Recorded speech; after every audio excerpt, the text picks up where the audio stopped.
My dear friends, today I have once again a collection of questions called a collection of more than 10,000 questions for you. Taking forward the set of previous year question papers, let's start without wasting the time. My name is Pushpendra Tiwari. मैं चलिए शुरू करते हैं।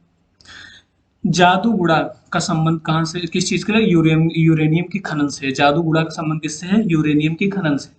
ठीक है। भारत के सबसे महत्वपूर्ण यूरेनियम खान झारखंड राज्य के सिंहभूमि तथा टाटा नगर के समीप जादूगुड़ा में स्थित है। ठीक है। ऊपरी ब्रह्मपुत्र घाटी में पाया जाने वाला मुख्य खनिज कौन सा है? तो पेट्रोलियम है। मैंने हाइलाइटर ले लूं।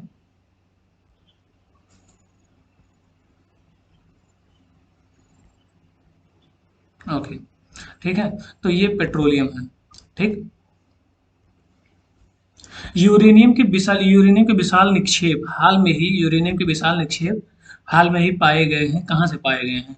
तो ऑप्शन बी जो है आपका ये कर्नाटक में पाए गए हैं। ठीक है। पश्चिम बंगाल में ये देखो, पश्चिम बंगाल में रानीगंज का संबंध कहाँ से है? मतलब रानीगंज का संबंध किस चीज से है? तो भैया रानीगंज का संबंध क्या है? कोयले से है। ठीक है। Option A is the correct answer, कोयले से। ठीक। हाल में ही आंध्र प्रदेश का हाल ही में आंध्र प्रदेश का तुलापल्ली किस सर्वाधिक निक्षेप के लिए विश्व के नवशेष में आ गया है? तो भैया ऑप्शन नंबर ए, यूरेनियम के लिए। ये देखो ऑप्शन ये है, यूरेनियम के निक्षेप के लिए। ठीक है। नवेश में आ गया, मतलब नक्शे में आ गया है। ठीक है। आपने इसके पहले इस वाले क्वेश्चन को पढ़ चुके होंगे शायद आप। ठीक। कोयले का सबसे बड़ा भंडार किस राज्य में स्थित है? सिंपल है, झारखंड में। कोयले के राज्य का सबसे बड़ा भंडार झारखंड में है। ठीक। उसके बाद किसकी खोज के लिए आंध्र प्रदेश में तुलापल्ली विश्व के मानचित्र में आ गया है? तो भैया अभी अभी इस क्वेश्चन के बारे में आपको पता चला है। तो आपका क्वेश्चन कौन सा है? क्वेश्चन नंबर बी, सबसे बड़ी यूरेनियम की खान। ठीक है। तो आपसे कई प्रकार के इस क्वेश्चन को पूछा था, किसकी खोज के लिए आंध्र प्रदेश में तुलापल्ली विश्व के नक्शे मानचित्र में आया? तो ये सबसे बड़ी यूरेनियम की खान मिला है। ठीक है। अब ये जो क्वेश्चन है ये उसका हर एक मतलब 1 अप्रैल 2013 तक के आंकड़े हैं, इनमें से आप देख लीजिए। तो अब करंट आंकड़े भी जान लीजिएगा, कई बार क्या होता है करंट वाला ही पूछा जाता है। तो 2013 का बहुत पुराना है। अभ्रक का सबसे बड़ा भंडार कहाँ पर है? तो अभ्रक का सबसे बड़ा भंडार कहाँ पर पाया जाता है? तो option B is the correct answer है। ठीक है। भारत में अभ्रक का सबसे बड़ा भंडार है। पन्ना मध्य प्रदेश में एक बहुत महत्वपूर्ण स्थान है। यह निम्न में से किस खदान के लिए प्रसिद्ध है? तो भैया सी, हीरे की खदान के लिए। आपको पता है पन्ना एक ऐसा जगह है भारत में जहाँ हीरे की खदान है। ठीक है। और ये कहाँ है? तो ये मध्य प्रदेश का एक पार्ट है। ठीक है। मध्य प्रदेश में ये जगह है। हीरे की खानें पाई जाती हैं। तो आपको फिर अभी देखो यहाँ मध्य प्रदेश, क्योंकि पन्ना कहाँ है? मध्य प्रदेश में सबसे बड़ी हीरे की खदान है। खेतड़ी किसके लिए प्रसिद्ध है? खेतड़ी तांबे के लिए प्रसिद्ध है ना। ये देखो option C is correct, Khetri तांबे के लिए प्रसिद्ध है। कुद्रेमुख, अब देखो कुद्रेमुख की मतलब का जब वो हुआ तो कुद्रेमुख कहाँ? मंगलौर में ही होगा ना, क्योंकि कुद्रेमुख कर्नाटक में और कोई है? कोयाली या जगदीशपुर या उदयपुर, ये सब कहीं मंगलौर ही कर्नाटक में है। तो मंगलौर की बात। तो कुद्रेमुख से पाइपलाइन ले जाए जा रहे लौह अयस्क का गंतव्य स्थान कौन सा है? तो ये क्वेश्चन इसके पहले पूछा भी जा चुका है। Option C, Mangalore. ठीक है। और सबसे पुरानी चालू परिसर से मतलब यानी रिफाइनरी कहाँ है? तो डिगबोई में है। 1901 ईस्वी में इसकी स्थापना हुई थी। कुद्रेमुख की खानों से उत्पादित लौह अयस्क कहाँ से निर्यात होता है? तो भैया सी, मंगलौर से निर्यात होता है। भारत में तेल की पहली परिष्करणशाला स्थापित की गई थी 1901 ईस्वी में करी गई थी और डिगबोई में करी गई थी। भारत में लौह अयस्क का निर्माण मुख्यतः किस देश को करता है? मतलब लौह अयस्क का निर्यात किस देश को करता है, मैंने किस देश को लौह अयस्क का निर्यात करता है? ठीक है। तो बताइए। तो ऑप्शन ए, जापान को करता है। जापान को करता है। असम राज्य में काम कर रही तेल परिष्करण यानी रिफाइनरी जो है उसका मतलब कितनी तेल में, तो चार है, चार रिफाइनरी असम राज्य में काम करती है। अभी आता है घाघरा नदी का उद्गम नेपाल के मापाचुंगा मापचाचुंगा हिमानी से मतलब निकली हुई है, तो मापचाचुंगा जहां से निकली उसका नाम मापचाचुंगा, देखो ये भी याद रखना। और घाघरा नदी जो निकली है, ठीक है। उसके बाद घाघरा, गोमती, कोसी तथा बेतवा में से मध्य भारत से निकल कर यमुना गंगा में मिलने वाली नदी, तो उनमें से बेतवा नदी जो है वही, ये बेतवा नदी जो है यही मिलती है, ठीक। नर्मदा, ताप्ती तथा दामोदर नदियां विभ्रंश घाटी यानी रेफ्ट वैली से होकर बहती हैं, ठीक है। तो किस वैली से होकर बहती हैं, तो ये रेफ्ट वैली भी याद रखना, और इसमें ये भी मतलब याद रखना, ठीक है। बाकी हम लोग सीधे क्वेश्चन पे आते हैं। पर्यावरणीय आयोजन के साथ मूलतः संबंधित मतलब जो संगठन है क्या है, तो NERI इसका फुल फॉर्म क्या होता है, तो national environmental engineering research institute, ठीक है। तो इसका फुल फॉर्म भी याद रखना, कई बार फुल फॉर्म भी केवल पूछ लेता है, ठीक है। तो इसका फुल फॉर्म याद रखना क्या होता है, national environmental engineering research institute, राष्ट्रीय पर्यावरण अभियांत्रिकी अनुसंधान, ठीक है। साइलेंट वैली किसको, अच्छा बताओ, साइलेंट वैली यानी चुप्पी वाली घाटी, यानी साइलेंट वैली किसको कहते हैं, केरल में है। कहाँ है, केरल में साइलेंट वैली। केरल में स्थित शांत घाटी अपनी जैव विविधता के लिए जानी जाती है। यहाँ पाया जाने वाला शेर की पूंछ जैसा वाला मैकाक्यू आजकल लुप्त प्राय है। इस घाटी में उष्णकटिबंधीय वर्षावन पाए जाते हैं। यहाँ की लकड़ियाँ कड़ी होती हैं। शांत घाटी किस राज्य में पाया जाता है भैया, केरला में पाया जाता है, थोड़ी देर पहले बात हुई है, ठीक है। केरल की नीरो घाटी में स्थित वन की वन जो है किस प्रकार के वन का एक उदाहरण है, तो भैया उष्णकटिबंधीय वर्षा वन का एक उदाहरण, ठीक है।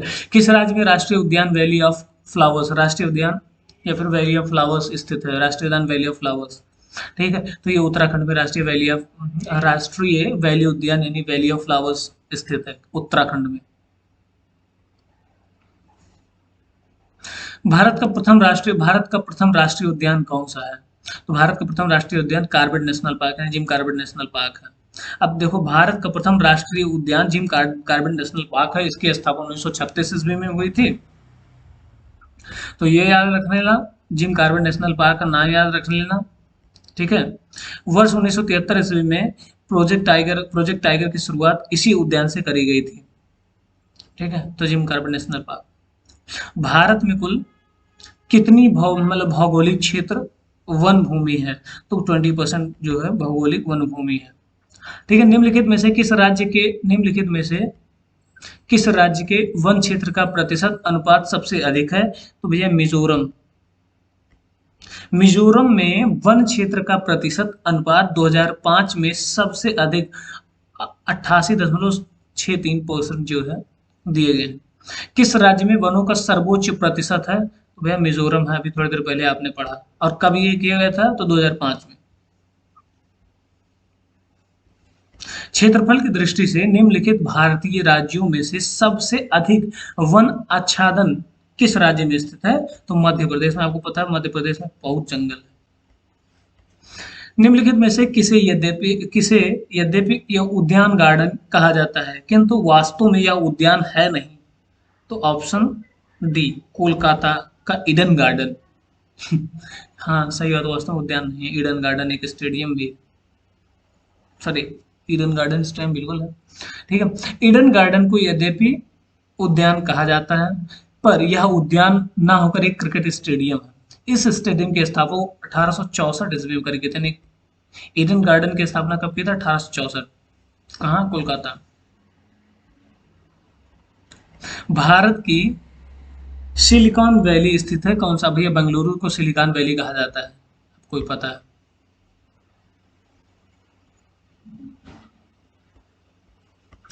किस नगर को भारत की सिलिकॉन घाटी कहा जाता है, तो बेंगलुरु को। आंध्र प्रदेश के में अंतरपुर जिला किसके लिए प्रसिद्ध है? स्वर्ण के लिए, मतलब सोने, मतलब गोल्ड के लिए, यानी सोने के लिए। निम्नलिखित में से मिलान करें। अब देखो, इनका मिलान करने के लिए सिंपली आपको ये चीज करना होगा, आपको समझना होगा कि मिलान कैसे करना है। ये इससे आपके 4-5 क्वेश्चन एक साथ तैयार होते हैं। इससे मान लो कि मैं बात करूं तो आपका जो ये क्या है, देखो, हजारीबाग किस लिए प्रसिद्ध? अब्रक के लिए, ठीक है। और नेवेली किसके लिए प्रसिद्ध है? भूरा कोयला के लिए, ठीक। झारिया किसके लिए प्रसिद्ध है? कोयले के लिए, ठीक। और राउरकेला लोहे के लिए, ठीक। तो हजारीबाग अभ्रक के लिए, नवेली तुम्हारा भूरा कोयला के लिए यानी लिग्नाइट के लिए, झारिया कोयले के लिए और राउरकेला लोहे के लिए प्रसिद्ध है, ठीक है।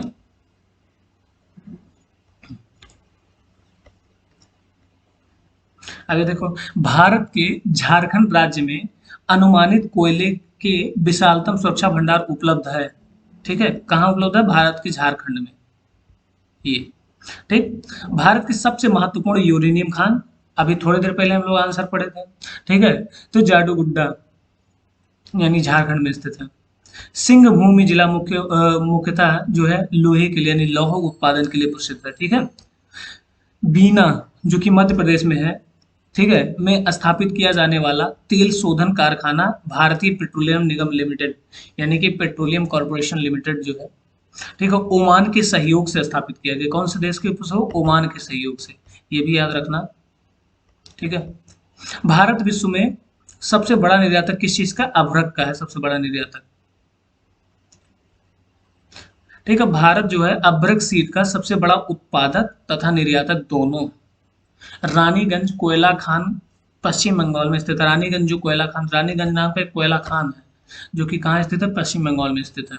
भारत के छोटा नागपुर पठार क्षेत्र में लोहे और कोयले के लिए सर्वाधिक भंडार, यानी छोटा नागपुर पठार में सर्वाधिक लोहे और कोयले का भंडार है। कहाँ स्थित है? भारत में स्थित है। तांबा एस के लिए विख्यात क्षेत्र खेतड़ी राजस्थान राज्य में स्थित है, ठीक। दिग्बोई जो है मतलब तेल शोधन कारखाना है, ये तेल क्षेत्र भारत के उत्तरी पूर्वी क्षेत्र में स्थित है, ठीक है। और अंकलेश्वर जो है एक प्रकार का तेल, एक प्रकार का माने तेल यानी पेट्रोलियम के लिए जाना जाता है। अंकलेश्वर किसके लिए जाना जाता है? पेट्रोलियम के लिए जाना जाता है, तेल के लिए। कोच्चि रिफाइनरी के अंतर्गत आता है, तो सार्वजनिक क्षेत्र के अंतर्गत कोच्चि रिफाइनरी आती है। अब यहाँ क्वेश्चन देखा, निम्नलिखित में से कौन सा वन जलाक्रांत क्षेत्रों में विकसित होता है? डी मैग्रेव यानी गरान यानी मैग्रेव वन। ऐसे मान लो कि जो हमारे मैग्रेव वन होता है, जैसे जलाक्रांत क्षेत्रों में मुख्यतः मैग्रेव वनस्पतियां या वन विकसित होने होते मतलब होते हैं। ये प्राय नदी के मुहाने निम्नलिखित तटवर्ती तथा दलदली क्षेत्रों में विकसित होते हैं। मतलब जो मैग्रेव वन होते हैं एक प्रकार का, जैसे जो कीचड़ में ज्यादा उगते हैं या फिर जहाँ मतलब हमेशा दलदल वगैरह होता है वहां पर, तो वहाँ मैग्रेव वन पाए जाते हैं, जैसे झाड़ी टाइप की होती है, ठीक है।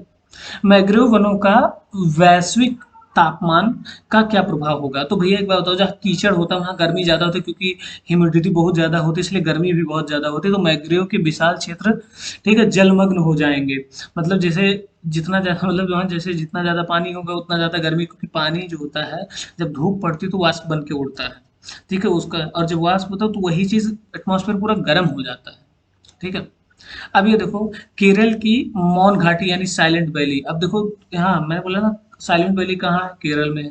केरल की मौन घाटी जो है मतलब साइलेंट वैली जो है वो में पादपों यानी पौधों तथा प्राणियों के लिए दुर्लभ जातियां हैं। वहाँ मतलब अलग अलग प्रकार के ऐसे ऐसे मतलब मतलब जनजाति के पौधे और मतलब ऐसी ऐसी जाति के पौधे और लोग मतलब जो कीड़े मकोड़े या कोई एनिमल्स वगैरह या कीट पतंगे ऐसे मिलेंगे जो कि बहुत दुर्लभ में से एक है, मतलब जो हर जगह नहीं पाए जाते।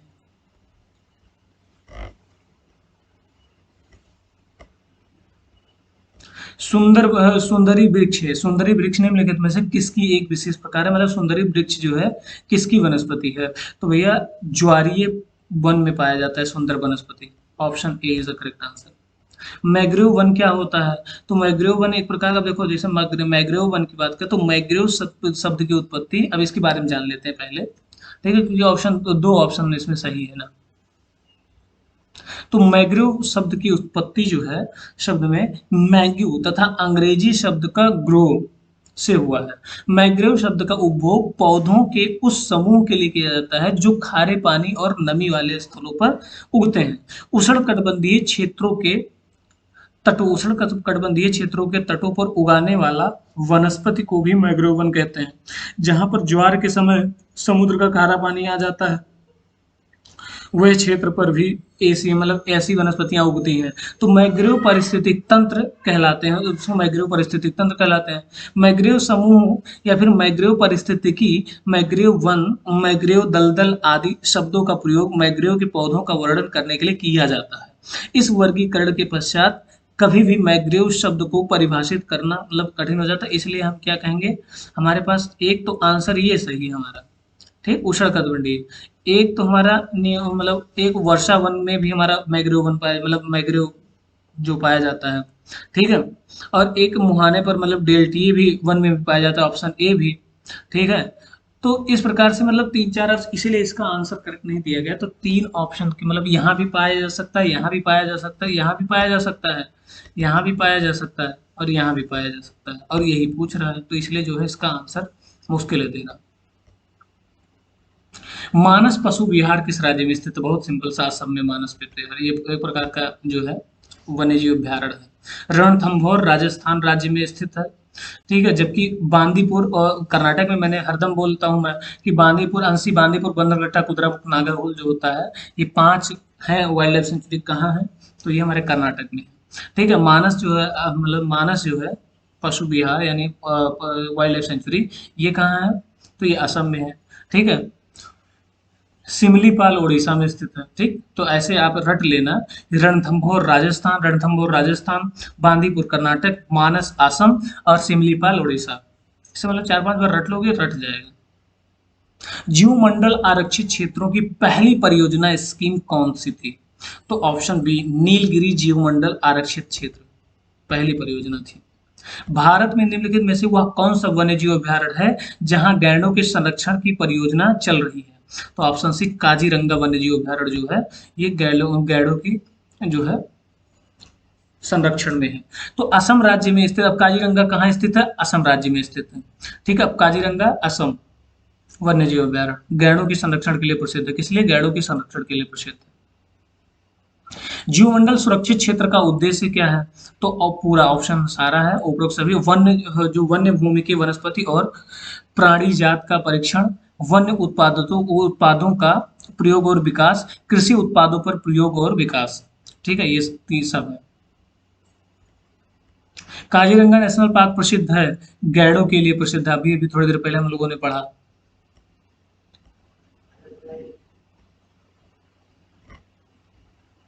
निम्नलिखित में से वैश्विक विरासत का वन माना जाता है, क्या माना जाता है? ऑप्शन सी, पश्चिम बंगाल। वैश्विक पश्चिम बंगाल में सुंदरबन का जो सुंदरबन, ये भी एक प्रकार का डेल्टा ही है सुंदरबन। तो पश्चिम उत्तर प्रदेश उपयुक्त में से पश्चिम बंगाल का सुंदरबन यूनेस्को की विश्व विरासत सूची में सम्मिलित हुआ है, ठीक है। तो पश्चिम बंगाल में सुंदरबन का डेल्टा।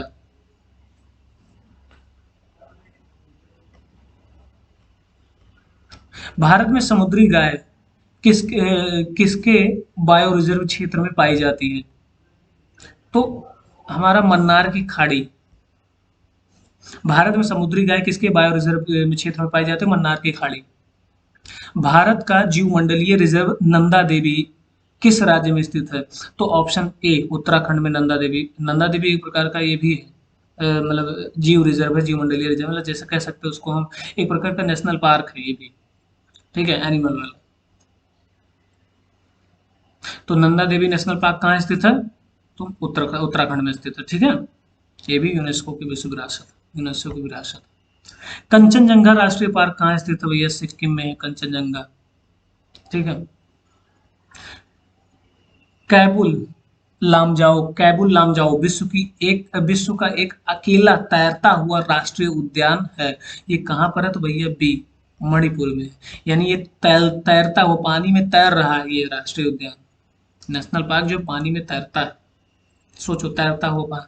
तो इसका कैबुल लामजाओ नाम है, याद रहा, कैबुल लामजाओ मणिपुर, कैबुल लामजाओ मणिपुर, ऐसे रट लो, कैबुल लामजाओ मणिपुर, कैबुल लामजाओ मणिपुर, मध्य प्रदेश का शिवपुरी राष्ट्रीय पार्क किस लिए प्रसिद्ध है? तो भैया ऑप्शन डी, तेंदुआ और चीतल के लिए प्रसिद्ध है। ठीक है। विश्व का एकमात्र तैरता हुआ राष्ट्रीय उद्यान भैया मणिपुर में स्थित है। ठीक है।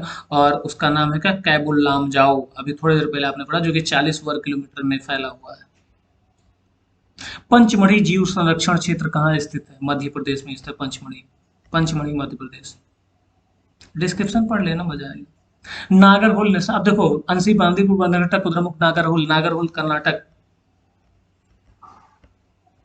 रट लो ऐसे हर एक। अब एक काम करते हैं, मैं जो है जितने नेशनल पार्क है उसका एक सेपरेट वीडियो बना के दे दूंगा। कान्हा नेशनल पार्क कहाँ स्थित है भैया? Option number D, Madhya Pradesh में स्थित कान्हा नेशनल पार्क, मध्य प्रदेश। भारत में वर्षा वन पाए जाते हैं, कहाँ पाए जाते हैं? भारत में उत्तरी पूर्वी तटीय हिमालय और पश्चिमी घाट में पाए जाते हैं। Option C is the correct answer. विश्व का एकमात्र प्लावी राष्ट्रीय पार्क कहाँ स्थित है? मणिपुर में स्थित है।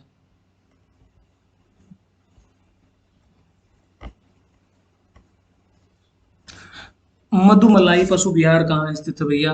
तो मतलब किस लिए प्रसिद्ध है? तो बाघों के लिए प्रसिद्ध है मधुमलाई। ये मधुमलाई जो पशु विहार है, ठीक है, ये बाघों के लिए प्रसिद्ध है और 320 वर्ग किलोमीटर के क्षेत्र में मतलब ये फैला हुआ है। ठीक है। टाइगर रिजर्व घोषित, मतलब इसको जो है हाल ही में टाइगर रिजर्व घोषित किया गया। मधुमलाई पशु विहार कर्नाटक में स्थित है। ठीक है। और तमिलनाडु, कर्नाटक और तमिलनाडु के मतलब जो है बीच में स्थित है। तो मधुमलाई पशु विहार आप कह सकते हैं कर्नाटक, तमिलनाडु, केरला में विस्तृत है, मतलब तीनों राज्य में स्थित। तो हम ज्यादातर इसको लेकिन हम कहते हैं क्या? कर्नाटक, तमिलनाडु, क्योंकि सबसे ज्यादा भाग इसका तमिलनाडु में। ठीक है। मधुमलाई, मधुमलाई वन्य जीव जो प्राणी है, मतलब जिसको सेंचुरी कहा जाता है, किस राज्य में स्थित है? तो देखो इसीलिए तीनों, केरला, कर्नाटक और तमिलनाडु तीनों दिया गया और तीनों राज्य में है ये। यानी केरला में भी फैला हुआ है, ठीक, तमिलनाडु में फैला हुआ है और उसके बाद कर्नाटक में भी है। तो लेकिन हम आंसर तमिलनाडु माने, क्योंकि सबसे ज्यादा भाग इसका तमिलनाडु में है। ठीक है। मध्य भारत टीक जिसका उत्पाद है? बी ऑप्शन, उष्ण कटिबंधीय आर्द्रता पतझड़ी वन। भारत में जैवमंडल के आरक्षित स्थलों की कुल संख्या कितनी है? तो भैया अगर हम मान लेते हैं जैवमंडल को, तो इसमें भी देखो कई सारी बातें हैं, जैसे जैवमंडल आरक्षित क्षेत्र, अब देखो इस डिस्क्रिप्शन पढ़ लेते हैं। कई, अब इसको एक बार डिस्क्रिप्शन आप खुद पढ़ लेना। इसमें जो है जैसे 10 है, 11 है, 15 है, तो इसमें से कौन सा लगा? इसमें कई प्रकार के हैं, तो इसलिए इसके कई सारे वो हैं, इसलिए आप इसको जो है पढ़िएगा, समझिएगा, अपने हिसाब से समझिएगा। इसके बारे में, इस तरह के क्वेश्चन के बारे में बात, कि कोई एक ही में तीन आंसर तो सही दे देते हैं। ठीक है, जो कि मान कई लोग अलग अलग राइटर के द्वारा अलग अलग मान्यता है। उष्णकटिबंधीय वर्षा वन में सामान्य रूप से पाया जाने वाला पौधा आर्किड पौधा है। Sorry, option number A orchid पौधा है। मैंने गलत टिक लगा दिया। भारत में प्रथम जैव मंडल रिजर्व की स्थापना कहाँ हुई थी? तो नीलगिरी पहाड़ी, नीलगिरी, सॉरी, नीलगिरी पहाड़ी मतलब नीलगिरी में हुई थी। यानी भारत में प्रथम जैव मंडल रिजर्व की स्थापना कहाँ हुई थी? नीलगिरी। क्रिकेट बैट के लिए बिलो कहाँ से प्राप्त होता है? क्रिकेट बैट के लिए बिलो कहाँ से प्राप्त होता है? तो भैया अभी कल वाले क्वेश्चन में हम लोग, इसके प्रीवियस वीडियो में हम लोगों ने बात की थी शंकु वृक्ष वन से।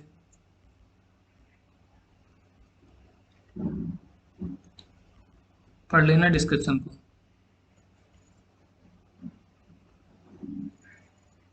राल यानी धूना किसका उत्पाद है? तो ऑप्शन बी, कोनिफेरस, यानी शंकुधारी पेड़, कोनिफेरस का। अब कोनिफेरस इसका वैज्ञानिक नाम है, शंकुधारी पेड़ का।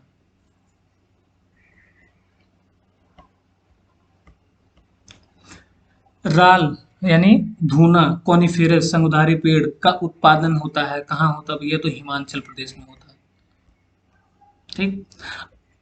अत्यधिक वनो अत्यधिक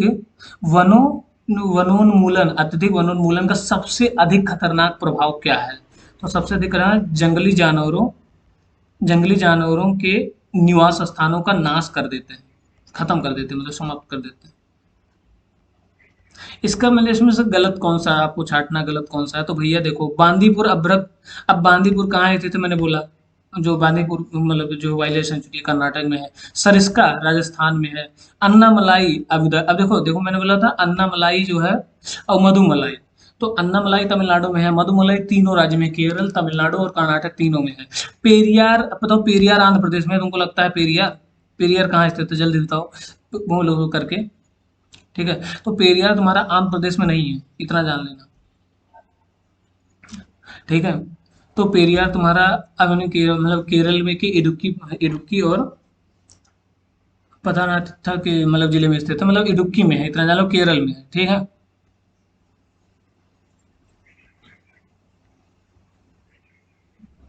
चिपको आंदोलन किससे संबंधित है, चिपको? तो भैया बी ऑप्शन वनोन्मूलन के लिए। किसने करा था? तो सुंदरलाल बोगड़ा द्वारा चलाया गया था चिपको आंदोलन। ठीक है, याद रखना। वनो वनारोपण प्रक्रिया और पेड़ लगाने की प्रक्रिया को वनारोपण प्रक्रिया कहा जाता है। निम्नलिखित में से किसका सुमेलन राज्य सही नहीं है? अब देखो, मालघाट महाराष्ट्र है, कान्हा मध्य प्रदेश है, मानस असम है, पेरियार कर्नाटक है। तो ये तो कर्नाटक में पेरियार कोई है, बताइए हमको। ठीक है, कर्नाटक में पेरियार तो है नहीं, पेरियार तुम्हारा कहाँ है, केरला में है। तो फिर कर्नाटक में कैसे? तो कर्नाटक में पांच ही है, अंशी, बांदीपुर, बंदरघट्टा, कुद्रामुख, नागरकोइल। मालघाट तुम्हारा महाराष्ट्र में है, कान्हा मध्य प्रदेश में है, मानस तुम्हारा असम में है। ठीक है, लेकिन पेरियार तुम्हारा केरला में, ना कि कर्नाटक में, इसलिए option D is wrong answer. वैश्विक तापमान के फलस्वरूप हो सकता है, क्या हो सकता है? तो ऑप्शन डी इसका करेक्ट होगा। हाँ, ये सारा तट रेखा में परिवर्तन, समुद्र तल में वृद्धि, फलस्वरूप के फसल के फलस्वरूप परिवर्तन, ये तीन मतलब सब सही है।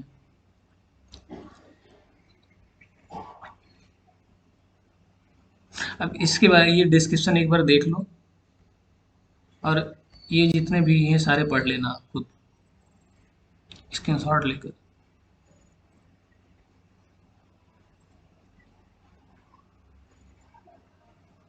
अब यहाँ देखो, बांदीपुर कर्नाटक, मानस असम, रणथंभौर राजस्थान, सिमलीपाल उड़ीसा। ठीक है, अब बता ही देते हैं। भारतीय वनस्पति सर्वेक्षण का मुख्यालय कोलकाता में स्थित है। ठीक है, यानी botanical survey of India. One अनुसंधान संस्थान देहरादून में स्थित है। जिम कार्बेट राष्ट्रीय अभयारण्य उत्तराखंड में स्थित है। वह प्रथम राष्ट्रीय नेशनल पार्क जो कि 1936 है, जिसकी भारत में स्थापना 1936 में, तो जिम कार्बेट नेशनल पार्क। ठीक है, भारत में सबसे बड़ा बाघ अभयारण्य रिजर्व उसके नागार्जुन सागर के श्रीशैलम मध्य प्रदेश में है। ठीक है, तो ये साइलेंट वैली में दुर्लभ और नष्ट प्राय पशु जैसे शेर की पूंछ जैसा मैकावे है। ठीक है, मध्य प्रदेश राज्य को भारत का बाघ राज्य कहा जाता है, बिल्कुल सबसे ज्यादा वहाँ। पारिस्थितिक संतुलन बनाए रखने के लिए भारत में वन क्षेत्र के 33.3 प्रतिशत के अनुपात में होना चाहिए। भारत में वन स्थित रिपोर्ट 2015 के अनुसार वन विस्तार सफल सकल क्षेत्रफल का 24.16% है। पूर्वी भारत का सुंदरवन मैग्रोव पारिस्थितिक तंत्र का एक उदाहरण है। पश्चिमी घाट भारत में जैव विविधता के लिए प्रखर स्थल यानी हॉटस्पॉट है। ठीक है, उड़ीसा राज्य में सिमलीपाल यानी सिमलीपाल वन्यजीव अभयारण्य के लिए प्रसिद्ध है। तो भैया उड़ीसा में कौन सा सिमलीपाल है, ऐसे याद कर लो। मैग्रोव की खेती के लिए दक्षिणी 24 परगना का सजने खाली जंगल क्षेत्र, मतलब सजने खाली जंगल क्षेत्र प्रसिद्ध है।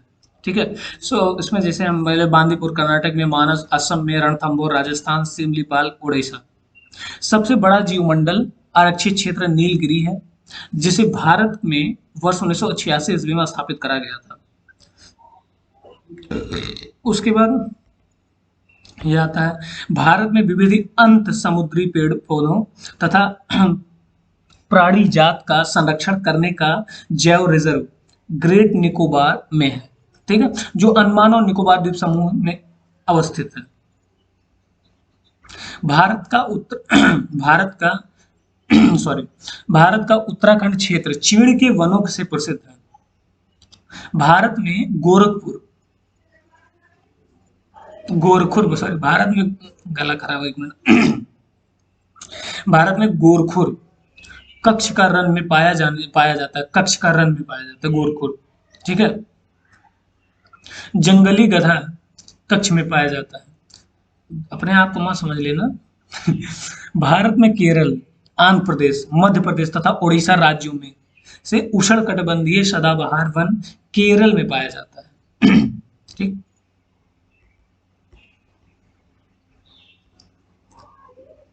कृषि फसलों में ये सम्मिलित है, क्या क्या सम्मिलित है, तो भैया आपको खाद्यान्न, दालें और खाद्य तिलहन, ये कृषि फसलों में संबंधित है।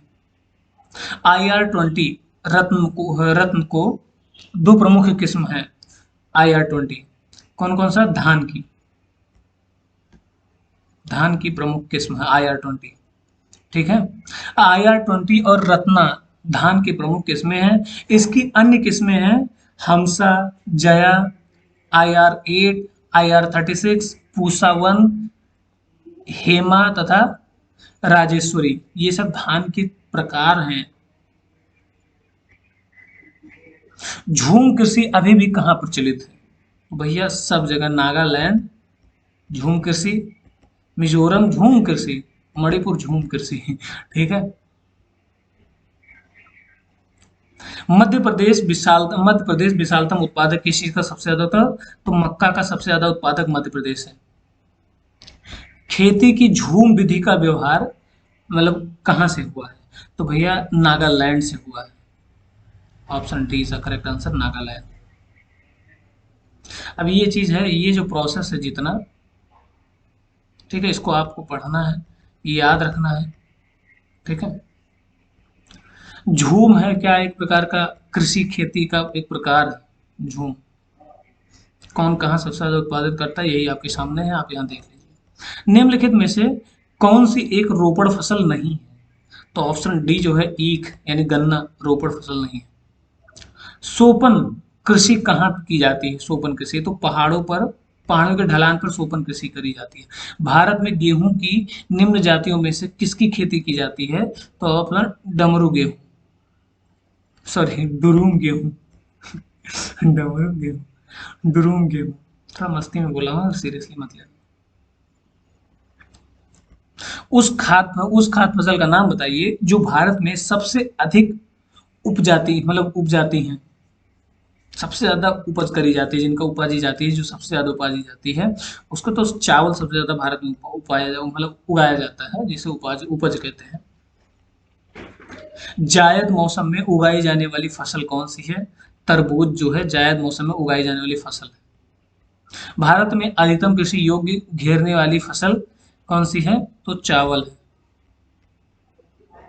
भारत में कॉफी का उत्पादन अधिकतम उत्पादन करने वाला राज्य कौन सा है, तो ऑप्शन सी कर्नाटक है।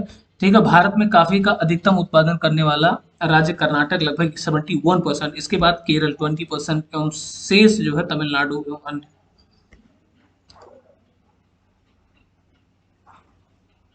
अंतवर्ती यानी जायद फसल, बी ऑप्शन है प्रतिस्थापित फसलें जो तब रोपित की जाती हैं जब नियमित फसलें उगने में असफल हो जाएं। Option B. भारत में निर्यात मद के रूप में कौन से मसालों की मूल्य में सर्वोच्च स्थिति है, तो भैया सूखी लाल मिर्च सबसे ज्यादा उत्पादन करी जाती है। निम्नलिखित में से किनका उत्पादन खरीफ के मौसम में नहीं किया जाता है, तो जौ और सरसों का उत्पादन खरीफ के मौसम में नहीं। बाजरा, चावल, मक्का और ज्वार और चावल सब जो होता है वो खरीफ की फसल में होता है, लेकिन केवल जौ और सरसों जो होता है खरीफ की फसल में नहीं उगाया जाता है। भारत के एक डेलानगर पर्वतीय भूभाग में 200 सेंटीमीटर से अधिक वर्षा होती है, वहां निम्नलिखित में से कौन सी फसल की बढ़िया खेती हो सकती है, तो चाय की बढ़िया खेती हो सकती है। क्यों, क्योंकि प्लेटो वो तो सारा पानी बह जाया करता है। भारत में ढलानदार पर्वतीय जो भूभाग होता है उसमें 200 मीटर 200 सेंटीमीटर से भी अधिक औसतन वार्षिक वर्षा होती है, तो वहाँ खेती चाय की सबसे ज्यादा होती है, अच्छी होती है। निम्नलिखित में से कौन सा भारत में रबी फसल नहीं है, तो भैया जूट का फसल जो होता है रबी फसल नहीं, बाकी हमारा गेहूं, जौ और रेपसीड जो है ये सब हमारा रबी की फसल में आती है। भारत में किसका सबसे बड़ा उत्पादक और निर्यातक है? तो इसमें देखो अभ्रक का है, ठीक है। अब यहाँ से आप इस स्टेटमेंट को पढ़िए पूरा, तो आपको पता चल जाएगा सबसे ज्यादा किस चीज का उत्पादक है। सरसों के बीज का सबसे अधिक उत्पादन करने वाला राज्य कौन सा है? तो राजस्थान है। दूसरे पर मध्य प्रदेश है, तीसरे पर हरियाणा है। भारत किस भारतीय राज्यों को चाय का उत्पादक राज्य नहीं माना जाता है? तो छत्तीसगढ़ को चाय का उत्पादक राज्य नहीं माना जाता। पठार की स्थलाकृति आदर्श खनन के लिए थे। वाणिज्यिक स्तर पर रबर का उत्पादन भारत में निम्नलिखित में से किस राज्य समूह में होता है? तो केरल, तमिलनाडु और कर्नाटक में। जूट उत्पादन में सबसे प्रचुर प्रदेश कौन सा है? तो पश्चिम बंगाल। निम्नलिखित में से किसको भारत में नकदी फसल माना जाता है? तो माना जाता है प्याज को नकदी फसल माना जाता है। भारतीय जूट उद्योग के लिए प्रमुख प्रतिद्वंदी कौन है? बांग्लादेश। ठीक है। बागान कृषि पैदा करती है खाद्येतर फसलें। भारत में जूट का अधिकतम क्षेत्र कहाँ पर है? तो पश्चिम बंगाल में। हम्म। कुल फसल प्रतिशत के रूप में भारत में खाद्यान्न का उत्पादन लगभग 70%। अब यहाँ देखो ये दिया गया है, इसको आप पढ़िएगा। भारत में गेहूं का सबसे अधिक उत्पादन करने वाला राज्य कौन सा है? तो वो उत्तर प्रदेश है। दुग्ध उत्पादन में संसार में भारत का कौन सा स्थान है? पहला। तारपीन का तेल कहाँ से मिलता है? चीड़ के पेड़ से तारपीन का पेड़ तेल निकाला। निम्नलिखित में से हरित क्रांति लाने वाली जो भी नीति थी उसका नाम क्या था? तो हमारा क्या था? गारंटित अधिकतम दाम। यही हमारी हरित नीति का वो था, हरित हरित क्रांति का वो था नियम। हरित क्रांति के घटकों में गारंटित अधिकतम दाम नहीं बल्कि गारंटित न्यूनतम दाम है। ठीक है। बी ऑप्शन उसके घटकों में सम्मिलित नहीं है था, जबकि अन्य सम्मिलित है। तो आपको कौन सा नहीं है, कौन सा नीति नहीं है वही बताना था। तो बी जो है हमारा गारंटिड अधिकतम दाम नहीं था, जिस बाकी सारा था। तो आप बाकी सारा भी याद कर लीजिएगा। निम्नलिखित में से मसाला पदार्थ कौन सा है जो कि जड़ों से प्राप्त होता है? तो भैया हल्दी आपको पता है जड़ से निकल, लौंग जड़ों से प्राप्त होता है और दालचीनी। निम्नलिखित लौंग पुष्प कलिका से, दालचीनी पौधों से, पौधों की छाल से और हल्दी पौधों के तने से प्राप्त होता है। विकल्प डी सर्वाधिक उपयुक्त है, उपयुक्त में से कोई नहीं। वही के लौंग फूल है, हल्दी तुम्हारा जड़ से आता है मतलब लगभग तने से, दालचीनी भी तुम्हारी लगभग वही तने से वही निकलता है जो पेड़ में थोड़ा थोड़ा, तो फिर कोई भी नहीं है ना इसमें से। हरित क्रांति सबसे अधिक सफल रही कब? तो और कहाँ? पंजाब, हरियाणा और उत्तर प्रदेश में हरित क्रांति सबसे ज्यादा सफल रही। हरित क्रांति पद का प्रयोग उच्च उत्पादन दर्शाने के लिए किया गया था। प्रति हेक्टेयर, सॉरी डी ऑप्शन नहीं होगा, ये सी ऑप्शन करेक्ट है।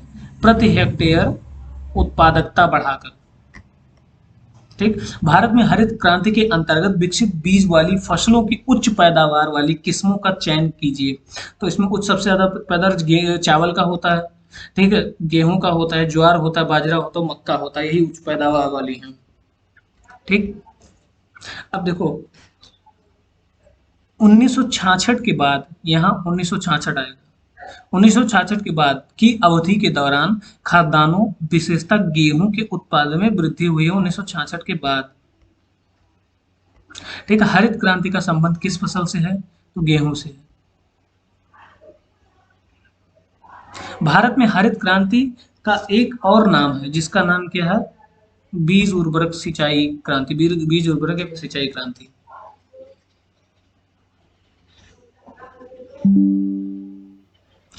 ठीक है। HYV कार्यक्रम को भारत में नौ कृषि उत्पाद नौ कृषि नौ कृषि नौ कृषि नीति के नाम से जाना जाता है। ठीक है। High yielding varieties, high yielding varieties. Operation flood किस कार्य से संबंधित है? मतलब हाई यील्डिंग वैरायटीज, मतलब ठीक है। ऑपरेशन फ्लड मतलब किस कार्य से संबंधित है? तो दुग्ध उत्पादन से के लिए, यानी जो हमारा दुग्ध उत्पादन से ऑपरेशन फ्लड के नाम से जाना जाता है। ठीक है। उसके बाद आता है हमारा, भारत के किस राज्य को चीनी का कटोरा कहा जाता है? तो भैया उत्तर प्रदेश को चीनी का कटोरा कहा जाता है, क्योंकि सबसे ज्यादा चीनी उत्तर प्रदेश में पाया जाता है। मतलब वो प्रोड्यूस होता है। ठीक है। श्वेत क्रांति का संबंध किससे है? तो भैया अब देखो, श्वेत क्रांति हो चाहे फ्लड, ऑपरेशन फ्लड, दोनों मिल्क से ही है। ठीक है। भारत के किस राज्य को धान का कटोरा कहते हैं? तो भैया आंध्र प्रदेश को धान का कटोरा कहा जाता है। आंध्र प्रदेश को धान का कटोरा बोला जाता है। तो अब एक बार स्टेटमेंट पढ़ के देखिए, तब बताइए।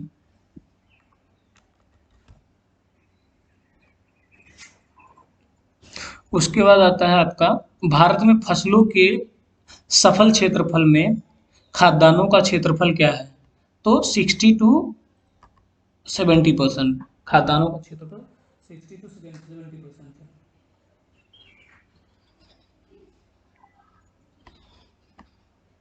भारत में कृषि को दुष्प्रभावित करने वाला मौसम का सबसे महत्वपूर्ण क्या है? तो वृष्ट है।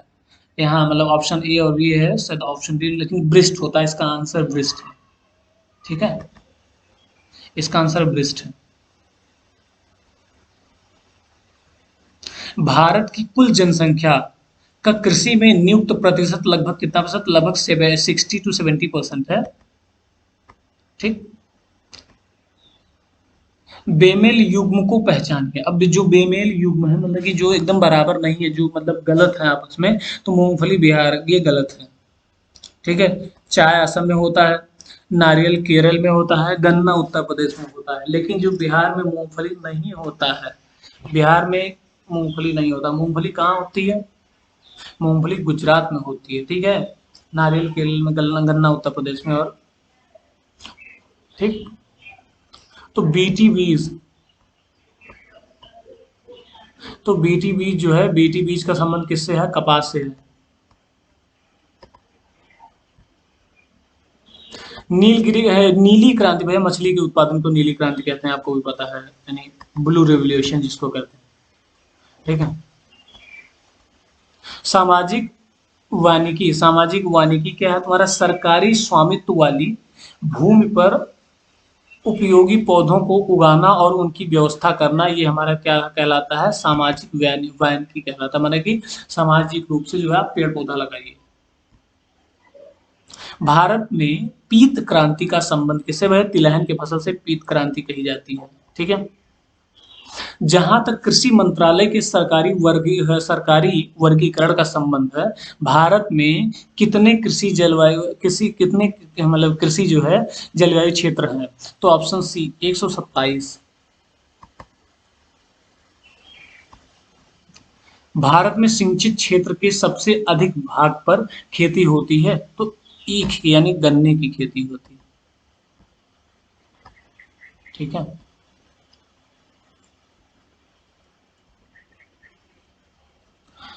तो निम्नलिखित में से मिलान कीजिए। तो भैया अगर मिलान की बात करी जाए, तो सबसे अच्छा मिलान कहाँ होता है? तो हम अगर बात करें, चाय, चाय सबसे ज़्यादा कहाँ उत्पादन होती है? तो चाय सबसे ज़्यादा तुम्हारा असम में होता है, थोड़ी देर पहले पढ़े हैं। ठीक। मूंगफली तुम्हारी गुजरात में होती है। ठीक। और गन्ना तुम्हारा कहाँ होता है? उत्तर प्रदेश में होता है सबसे ज़्यादा। बताओ गन्ना सबसे ज़्यादा कहाँ होता है? तो गन्ना सबसे ज़्यादा तुम्हारा उत्तर प्रदेश में होता है, आपको भी पता है, अभी थोड़ी देर पहले बात हुई है। तो बचा सेब, सेब सबसे ज़्यादा हिमाचल प्रदेश में होता है। और क्या? बस। तो आप ऐसे अच्छे से अगर उसको रट लेते हैं तो आपके लिए बेनिफिट हो जाता है। जैसे चाय, अब तो यही क्वेश्चन देखो जी एग्जाम में ज्यादातर रिपीटेड क्वेश्चन पूछे जाते हैं जो जीएस के। तो ये बार बार देखो, आप ही देख रहे हो, सबसे बार बार ये सारे क्वेश्चन रिपीट हुए हैं, तो इसलिए रट जाता है आपको, कई बार पढ़ेंगे। निम्नलिखित में से किस राज्य को टैंक सिंचाई का परंपरागत क्षेत्र माना जाता है? तो ऑप्शन बी, तमिलनाडु को टैंक सिंचाई का परंपरागत क्षेत्र मतलब परंपरागत जो है क्षेत्र माना जाता है। भारत में किस क्षेत्र में मतलब सबसे ज्यादा असिंचित यानी ना सींचने की जाए, मतलब ना खेती की जाए, मतलब की जाने वाला जगह है? तो वह दक्कन के पठार में असिंचित खेती, यानी कि बिना सींचे हुई खेती। बी ऑप्शन करेक्ट है। तमिलनाडु के लिए निम्नलिखित जिलों में से कौन सा जिला लवणता वृद्धि के कारण खेती के योग्य नहीं है? तो भैया तिरुचिरापल्ली जो है खेती के लायक है। आज की क्लास यहीं तक, कल की क्लास इसके आगे बढ़ाई जाएगी। जय हिंद, जय भारत। मिलते हैं एक छोटे से ब्रेक के बाद। जय हिंद, सत श्री अकाल।